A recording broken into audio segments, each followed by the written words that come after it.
Alright, what's up everybody? You know it's your favorite kid from Mandeville, Lyricky, and you're watching TV. You don't know Lyricky TV. Alright, so thank you for joining me on our next episode of Caribbean Celebrities. Now we have somebody really great in the reggae industry to talk about today. So don't move a muscle, don't touch a remote. We soon come back. So kill the intro and circle me.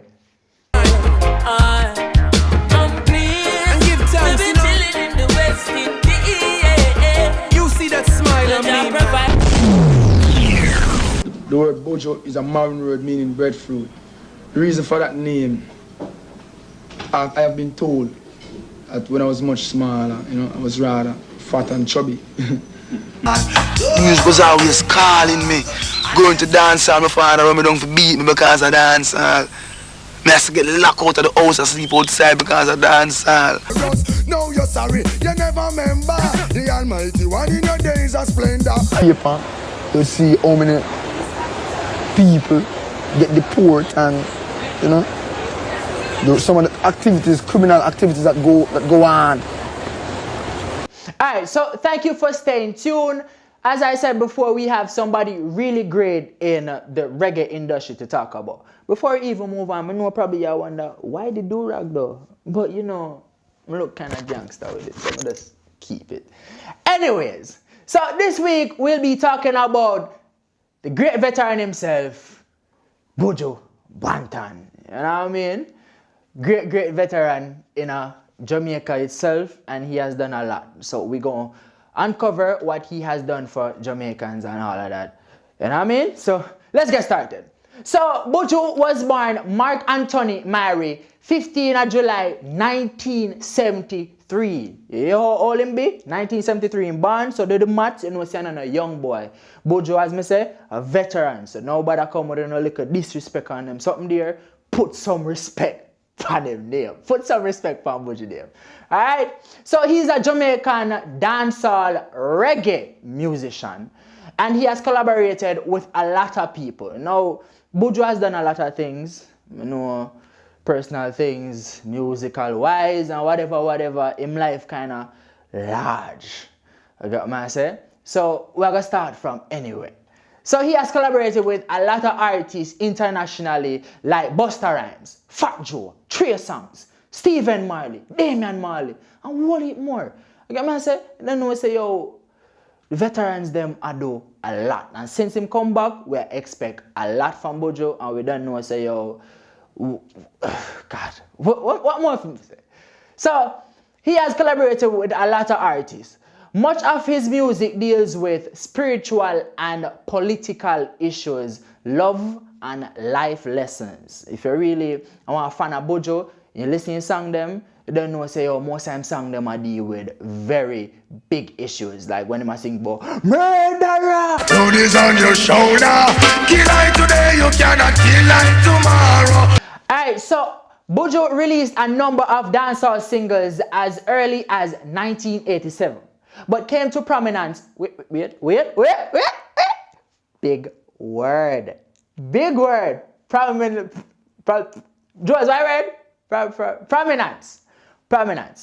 Big word, I don't know, I'll say go more. So he came to prominence in 1992 with 2 albums. Stamina Daddy, you have to look at Stamina for you, girl. You see me? And Mr. Mention, which became the best-selling album in Jamaica history upon its release. He signed a major label record. Yeah, sorry, I shut that right there. Label. Yeah. Big word kind of messed me up, but you don't know we got Harvard and them thing there, so we'll have that. Alright? So he signed a major label record with Mercury Records and released Voice of Jamaica the following year. By the mid-90s, Banton's music became more influenced by Rastafarian faith. You don't know, say, oh, you all out here Rasta, my dread. You see me? I stop it pork from last week. My mother, mommy, I don't want no more chicken as soon as next year, December. You see me? We don't want no more chicken. Now we stop it fish too. That's all now, yeah. Alright, you don't know. You see me? So in 2009, he was arrested on drug-related charges in the US. That not work for me. That's seriously not work for me. Alright, so, and his first trial resulted in a hung jury. I don't know what that means. I never got quoted. But in 2010, he released his album Before the Dawn, and it won Best Reggae Album at the 53rd Grammy Awards. Yo, as me tell you, the man, I want legend. Buju is a veteran. How many Jamaican legends you know have a Grammy Awards? How many? May I give you time to think? Alright, so let's get to the fun fact of things when I bet you never know. So, Buju Banton was born in Kingston. Bet you never know that. He was born in a poor neighborhood called Salt Lane. Bet you did kinda never did know that. Buju is a nickname given to him by his mother as a child. Banton is a Jamaican word which refers to someone who is a respected storyteller. And we all know Buju can tell a good story when you talk about driver, don't stop at all, drop this Arizona runner, Alva. Nah, still not work. I get it though. I get the rough delivery, but no worry, no worry. And it was adapted by Mary in tribute to the DJ Burro Banton, whom Buju admired as a child. And Burro is a legend. You don't know. You can research him for yourself. When you find out who he is, then you come back, come tell we to see if you find the right person.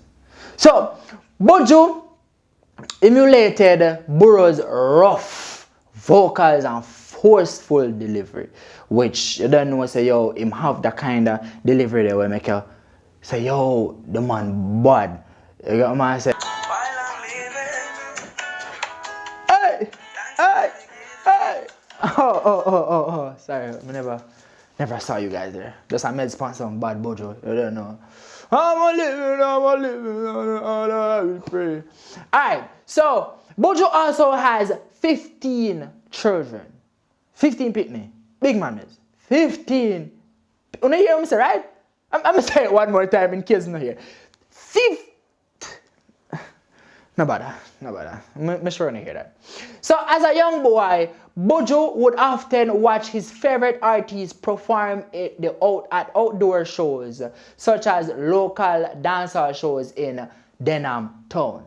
At the age of 12, he picked up the microphone for himself and began toasting under the moniker of the Gargamel, the great Gargamel. You don't know, say, in time you hear about Buju, you don't know, say, you have to mention the Buju Banton, the Gargamel, the great da. And we say the Gargamel, we're not talking about Smurf. Get it? No? I'm not lame anyways, whatever. Alright, working with the Sweet Love and Rambo Mango sound system. We're not talking about Stone Love. We're not talking about Creep them. We're talking about the great Love and Rambo Mango sound system. Yo, the 80s have some weird name, I swear. But sound good anyways. So, in 1986, he was introduced to a producer called Robert F. French. The F can mean anything. Yeah. So he was introduced to Robert F. French by fellow DJ Clement Irie, which I can't pronounce. The people them back in the 70s and 80s, I can't pronounce some of them names. I don't know where them mother get them name from, but them have some wicked bad man name. That stresses me out. That's a lot to take in. That's a lot. Alright, so here we are. When I go and process that, I'll go for a break and circle me. Alright, so thank you for staying tuned to Caribbean Celebrities. I don't know, I'm a messy boy and my way do rag more attractive. Alright, so in 1991, Buju joined Donovan German's Penthouse record label and began a fruitful partnership with producer Dave Kelly, who later launched his own Madhouse record label. Buju is one of the most popular musicians in Jamaican history. Come on, we don't know that a fact already. Look on him views them, look on him status, Grammy Award winning, Grammy nominated. Buju, come on, Buju has done a lot. Let's continue. Having a major chart success in 1992 with Bogle and Love Me Browning, both massive hits in Jamaica. But the song Love Me Browning, it kind of stir up one little controversial thing about it. Make we read the lyrics together. It goes, me love my car, me love my bike, me love my money and thing. But most of all, me love my browning. No! That, people are saying, oh, like, it kind of belittle the color of black-skinned women.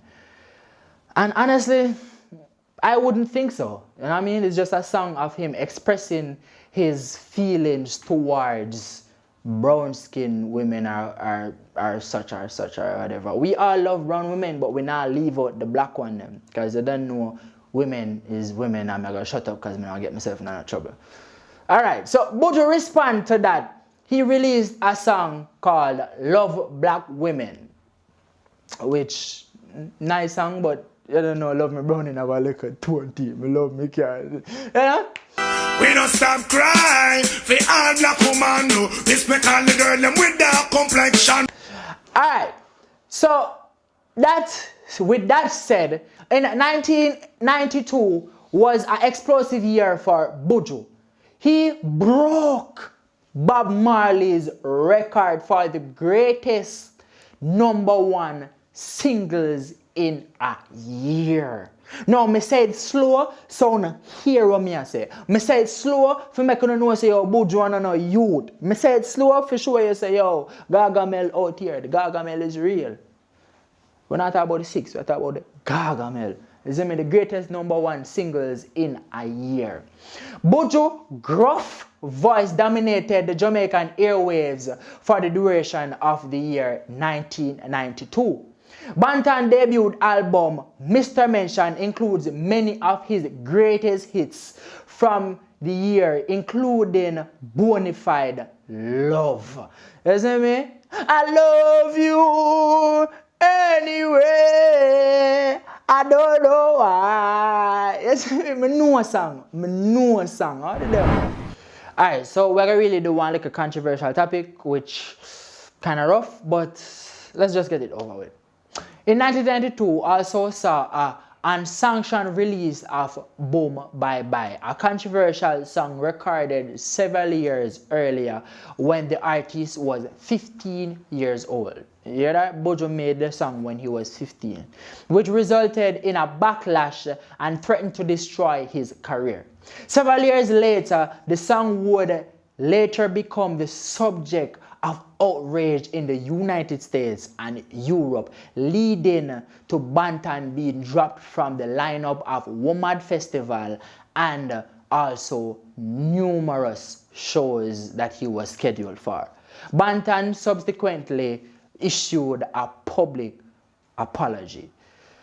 That's kind of hard for me. But you don't know, we all make mistakes in our life. And sometimes we have to just look upon it as a mistake and just move on. You know what I mean?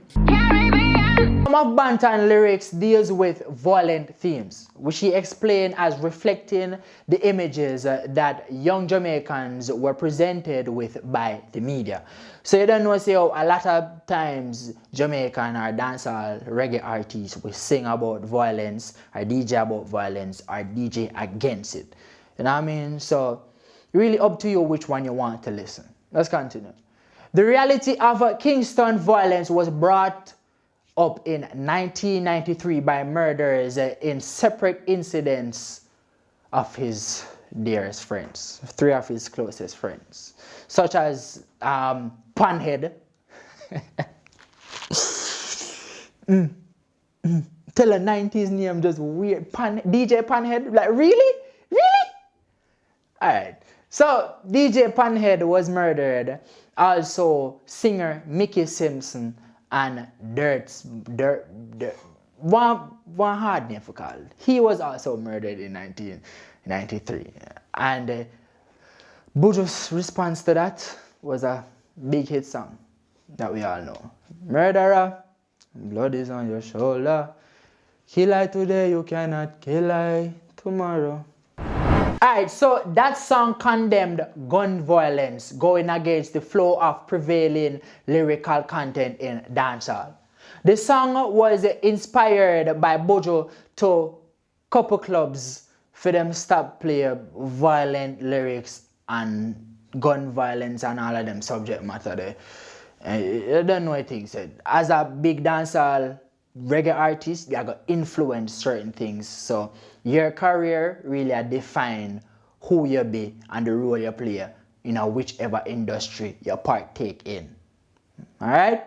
Late in 1994, Buju also was affected by the death of his friend, Garnet Silk. Garnet Silk bearing in my community. You see me? Never legend bearing in my community. I feel good. I feel proud. Say I come from where I come from. I not talk where I come from, but if you know where I come from, you come from where I come from, you're going to feel proud of where you come from. Right? Alright. Buju's transformation continued as he embraced the Rastafarian movement and began growing his dreadlocks. I so grow my hair till now, what them feel like. You see me, I look like Afro Samurai. You see me? But he growed his dreadlocks. His performances and musical releases took on a more spiritual tone, and Banton toured the whole of Europe and Japan. He toured Europe and Japan and sold out all his shows.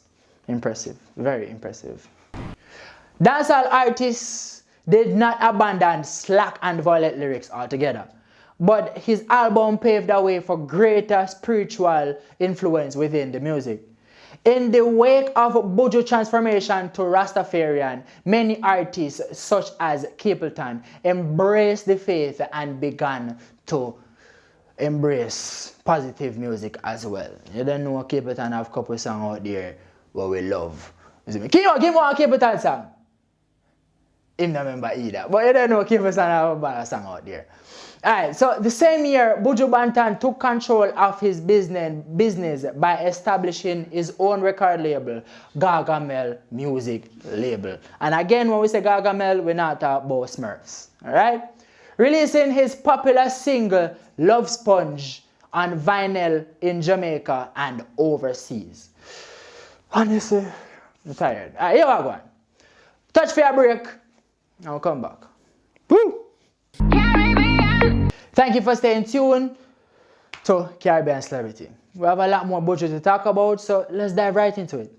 In December 2009, Drug Enforcement Administration agents held Banton in custody in Miami, where the U.S. attorney charged him with conspiracy to distribute and possession with more than 5 kilograms of cocaine. Now, when I get caught with that much coke, honestly, it never turns out good, whether you're a big star or not. Let's continue. But Banton was then moved to Pinellas. Sorry about that. Yeah. Weird name in America. So Banton was moved to Pinellas County Jail, where he remained until trial. A 6-day trial in Florida was declared a mistrial in 2010, September 27. Honestly, Buju has been through a lot, just through the one something. I can't imagine what I forgot through. But let's go. During the trial, audio recordings was presented of Banton and a drug dealer trading and talking about, selling coke and all them something there. Yeah, them have recordings of that with Banton and a drug dealer having conversation on how to smuggle and what would be the drug prices. So Banton was also seen on a video recording meeting the informant in a police-controlled warehouse, tasting cocaine from a kilogram bag. The informant was reportedly paid, we call him Informer. The informer was reportedly paid $50,000 for his work on that case, which I should call him Informer, but Jamaican terms, you would call him an informer. The singer was released that same November on bond. He was allowed to perform one concert between trials, which was held on 16 January 2011, and it sold out the crowd in Miami. The stage show sell out. We expect that from Buju. Anywhere Buju reach, you have certain Jamaican reggae artists where anywhere them reach, sell out. Chronics, Protege, a lot more reggae artists out there where you don't know when them touch stage, automatically sell out. Let's go. A few weeks after the performance, he won the Grammy Award for Best Reggae Album. You see there? Buju always never cease to amaze me. Win Grammy again? Come on. So let's go again. See what else we can learn. But it was not allowed. He was not allowed to attend the ceremony. That must have, sir. So 4 months later, he was sentenced to 10 years and 1 month in a federal prison for a cocaine trafficking conviction. Wow, that hot and a diva me. Anyways, his sentencing on a related firearm conviction despite him not having a firearm. Like seriously, him get convicted for something where him not have. Sometimes the justice system can be very messed up and misleading. But that's why we all have to know our rights. You have to stand up as an individual. I'm not going to say stand up as a black person, but you have to stand up as an individual. Because it could have happened to an Indian or a Jerusalem person. Or it can happen to anybody. So let's continue. So despite him not having a gun, he was still convicted for that reason. And also, despite one of the jury found guilty for misconduct. Like, come on, as me I say, your justice system can be unfair more well, but at least they find one of the jury. Alright, Joe said jury, yeah. They found one of the jury guilty of misconduct. And Buju Banton waived his rights to an appeal on 14 May 2015. Forward, here we are, Buju there road. Alright, me know you learn a whole heap. Me learn a whole heap, you learn a whole heap, Daniel learn a whole heap, Jones will learn a whole heap. So, let's get right into the top 10 Buju song them. Me normally the top 5, but Buju a legend. So, top 10 Buju song them. Circle me.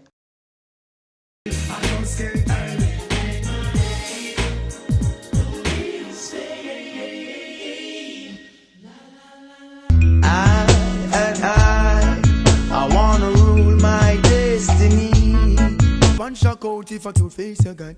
Y'all a keep malice a careless girl that. New ear, new style, new dance and lick. In your hand in the ear, then you rock, then you dip. I would like to be the only in your life. I want to be the only man. Up close and personal, get enough attention. Y'all and you all man want for you.